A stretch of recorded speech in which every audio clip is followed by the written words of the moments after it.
Hey everybody, it's Jared Miller here with Big Mo Motorsports. It's Wednesday, July 5th. We raced on Monday, July 3rd because of the 4th of July holiday. Didn't race on Friday or Saturday, so had a chance to spend some time with family then, and then got to Brush Creek on Monday. As far as the race goes, arguably my best race on dirt.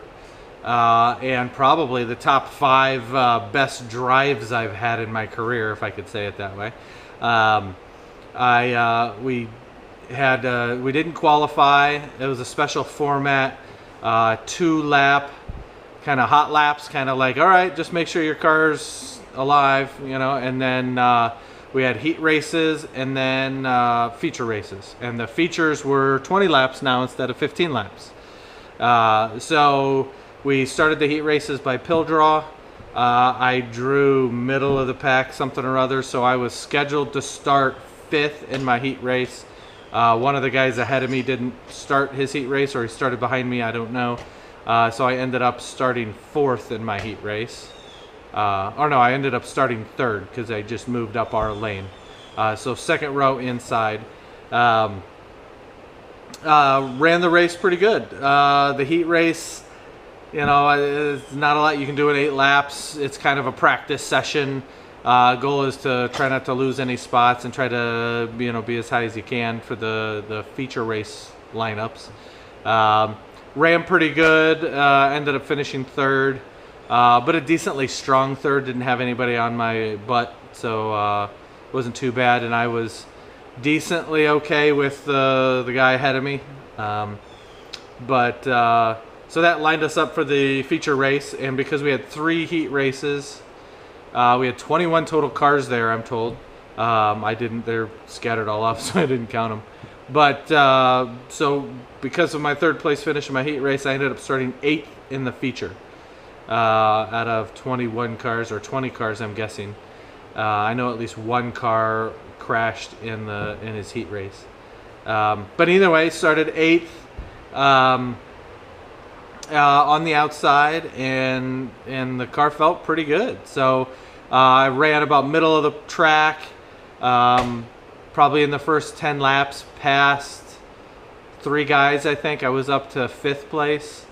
Then we had a caution, I think, and it kind of relined up maybe, and I passed another guy, and then caution came out, and then relined up past another guy, and I ended up in 3rd place with about 5 laps to go, and literally drove my way up there, which was pretty good. The other times it's because people ahead of me crashed or broke or something like that. But so I drove my way up to 3rd place with 5 laps to go, maybe on that restart there was a caution on that restart. Man, I thought I really kicked butt. I think in 2 laps or so, going down the back stretch. Well, I was kind of running the inside pretty well. I really thought I had drive on the 2nd place car. I could pull him coming off of turn 2. I get side by side, and then we'd kind of go. He'd come down with me going into turn 3, and I didn't judge that very well, so I checked up a little bit more and didn't drive as hard into turn 3. And he would push further up, and I'd have a whole bunch of space, and then I would try to, you know, wheel it around the turn 4 and try to get more drive off of turn 4. Didn't get as much drive off of turn 4 as I did off of turn 2. Another caution came out. I was like, all right, I'm gonna do this again. At that point, I think a car had dropped oil on the track, and so there was like a 6 to 12 inch wide strip of oil going all the way down the front stretch. And so they put us back to green, I dove, did the same sort of thing on 2nd place. Man, that was great. I think we came around. I actually had passed him going into turn 3, and the caution came out again. And so after watching the video, if we hadn't have gotten a caution there, I'm pretty sure, or at least the caution would have waited another half a lap, I'm pretty sure I would have gotten at least 2nd place. So then after that, there was another restart, and this time the second place car took the same line that I had tried the past couple times on him that was actually getting me somewhere. He tried that to try to do that on the first place car.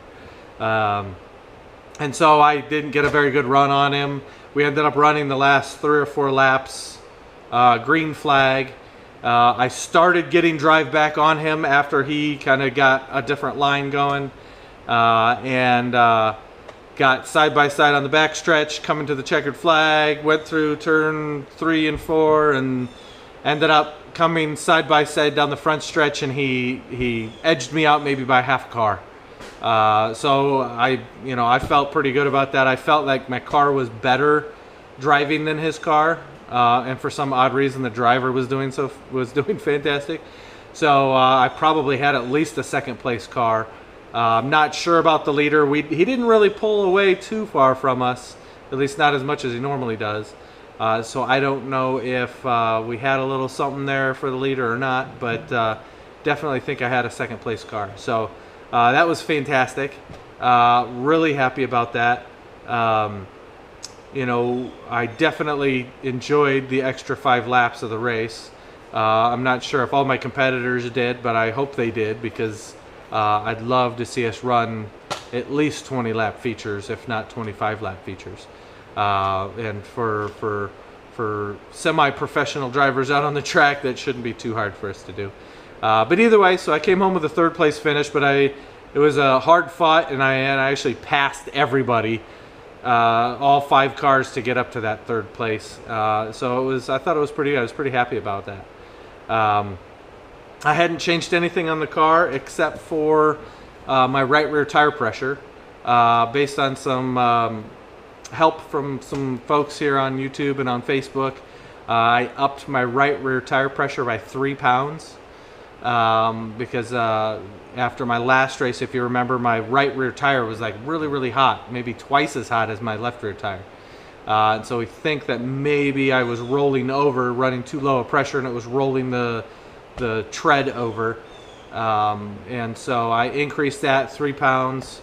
Don't know if that was a lot or a little. On asphalt, 3 pounds is about a normal change if you want to try to feel something, in my mind, at least with these tires. And the 3 pounds, I came off the track, didn't get back to my trailer right away because of some other classes that were in the way there. But when I did actually measure my tire temperatures, they were pretty even. So I'm thinking running 5 more laps in the race.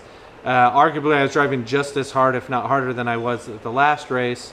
That increase in that right rear tire pressure was almost all the difference in stabilizing that car throughout the length of the race. So either way, it was a blast. Other than the tire pressure, the only other change I made was I got my new shifter handle. And if you're one of our Facebook friends, you saw me post something about that. I always like to have different beer taps as my shifter handles. So that's my my Fatheads Brewing Company beer tap handle with a guy in a barrel drinking a beer sitting beside me in the car. So so I'm gonna say that that's my good luck beer tap handle, and so I'm gonna keep that on there for the rest of the season here, hopefully. But so other than that, so that was the race. I was pretty happy about that finish. Really thinking that if I could qualify and run heat races better, start up further up front, I might have a decent chance of actually winning a race or something like that, which would be scary. So other than that, as far as the race night goes, this was the biggest race of the year for Brush Creek. They have a big fireworks show, which is pretty cool because they shoot off fireworks from 2 different locations, and it's like people competing for the best fireworks, and they had a lot of fans in the stands. It was great. They had a lot of modifieds show up. I think over 40 modifieds showed up. They do an enduro race, which is very odd to me. It's street cars. I think they just have to take out the glass, and you have to have a working seat belt and a helmet. And they run those cars on the track. in all kinds of different configurations, off the track, on the track, backwards, forwards. And I guess it was $1,000 to win on Monday night, and they had 84 enduro cars show up. And I'll have to post a video on our Facebook page. I took a video of it, but they put all 84 cars on the racetrack, which was freaking crazy. I'm seriously surprised that nobody's died doing that. You can have as many people in the car as you want. They just need to have a seat belt and a helmet. We saw people drinking beer before going out there. I saw 5 people in one car with 3 people in the back with iPads and cell phones and farting around. I was like, holy crap. And once you see the video, you'll be like, holy cow, I can't believe there's that many cars on the track. But kind of makes you wonder. I was like, man, that doesn't sound safe at all. Now, if I was in college, in my college days, I'm pretty sure I'd be one of those people out there doing that myself. But then again, it's kind of odd that they allow 84 unsafe cars with unproven drivers on the track at the same time, but they still limit us to only 20 legend cars on the track at a time, and we're at least, I hope, better drivers for the most part than those enduro guys. And I think after watching part of that enduro race, I'm pretty sure the worst driver in the legends is probably better than the best driver in the enduros. So, but either way, it was a blast to watch the enduros, I'll tell you that. I still don't know how nobody died, but I guess that's a good thing. I'll post that video on my Facebook page just so you can kind of get an idea on what those enduros look like. And I was getting frustrated just throughout the night. I'm super critical and I'm analytical. I'm into organizational management. I'm into planning and scheduling and organizing activities. My day job is managing, scheduling, and planning and running businesses. Or running a business. So seeing things go awry on a race night and schedules. I think our heat races started off. We went out for our heat races at 11 o'clock p.m. So there was some schedule difficulties. I think more cars showed up when they had planned, which is always a good thing at a local track. But I was getting frustrated, and that's probably unfair for me to get frustrated and upset. I just I'm super critical, and I'm sometimes an ass, I guess. So, but either way, the night ended up good. I got home at 4 o'clock in the morning because our heat races took off at 1:30 or at 11 p.m. Sorry, heat races went off at 11. I think our feature went off at 12 midnight or 12:30. And it wasn't too bad. I had 3 or 4 cautions, but they weren't too long of cautions.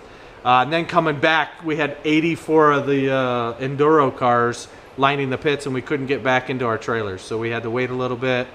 And I was frustrated because I thought I should have gotten second place because I thought I was good enough to do that, and I couldn't get it done.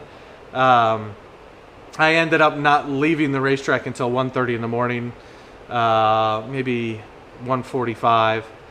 Stopped to get gas and some caffeine on the way home, and I didn't get home till 4 o'clock in the morning. So it was kind of a frustrating night altogether. Sometimes they just happen that way. I understand that.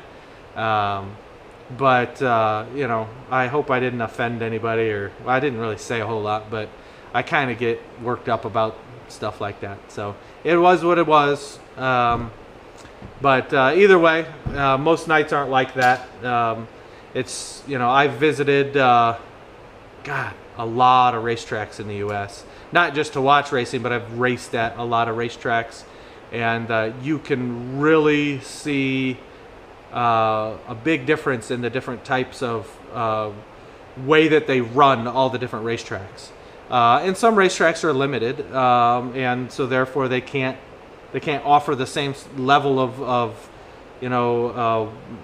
performance that heck, Eldora Speedway, they run a fantastic show there, both from a fan side and from a competitor side. But they probably have a boatload more money and a boatload more people working for them up there, so they have the ability to do that. So I'm not trying to knock Brush Creek or anything like that. It's a great track. It's fun to run.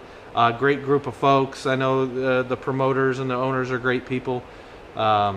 Just, you know, it gets frustrating from time to time, and I'm probably more anal than most, so my bitching and whining probably shouldn't be paid attention to as much.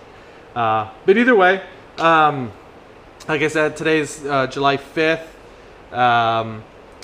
We've got no races this upcoming weekend. It was supposed to be Atomic Speedway, which I was super excited to go see, because it's a racetrack I haven't even watched a race there, let alone race there. But there were some issues and they had to drop us from the schedule. So our next race is in 2 weeks from our last race, or slightly less than that because we did a Monday night race.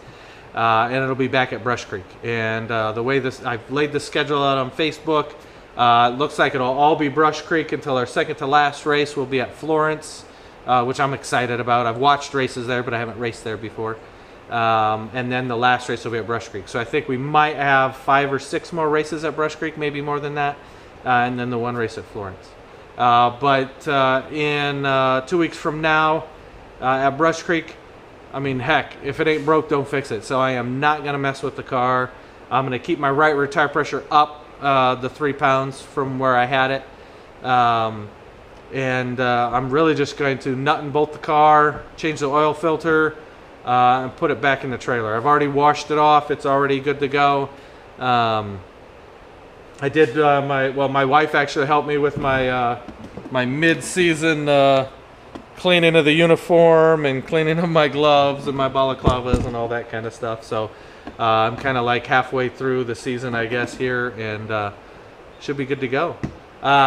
Did want to give a shout out. The summer shootout guys, the guys, the Miller brothers from up here in Ohio. They didn't win this past week, but I'm telling you, if you're not watching that summer shootout, you're missing a hell of a race. I don't know where they started. They probably started somewhere in the 3 and 5 range. At one point, I think they both maybe went to the tail or went back or got hit and got spun, and one of them, you know, got together with another car and he rolled his car down the racetrack 3 times or 4 times. It was a hell of a good semi-pro race, and it just goes to show you in 25 laps you can really come back from a lot of adversity. Heck, I think Ryan, I was looking with 3 laps to go, was in 11th place, I think. And those last 3 laps, due to people in front of him doing stupid stuff and him actually making some really good moves, finished 5th. And Zach finished 3rd, so that's fantastic. They're still 1 and 2 in the points, and I think it's halfway through the summer shootout, so we're rooting on for the Miller Performance guys down there with Kyle Beatty Racing. Hope they go 1-2 in the championship. That'd be fantastic. So either way, I don't have anything else. I have actually finished the video for the changing of the rear end gear, and I'm halfway through the video of changing jets and do the carb change. I'm having trouble with YouTube right now uploading the video for the rear gear change because it's an hour-long video. I don't know if I've got some sort of format thing wrong, but as soon as I get that uploaded, I'll post it out and let you guys know. I'll have, by the time you guys get this video, I will have already posted the heat race and the feature race videos from this past weekend. So everything should be great. If you have any questions, comments, thoughts, check out our Facebook page, facebook.com/BigMoMotorsports. Check out the other videos that we have on the YouTube page here, and ask me anything. I'll help you guys out, or I'll answer any questions, whether they're stupid or not. All right. Thank you, everybody.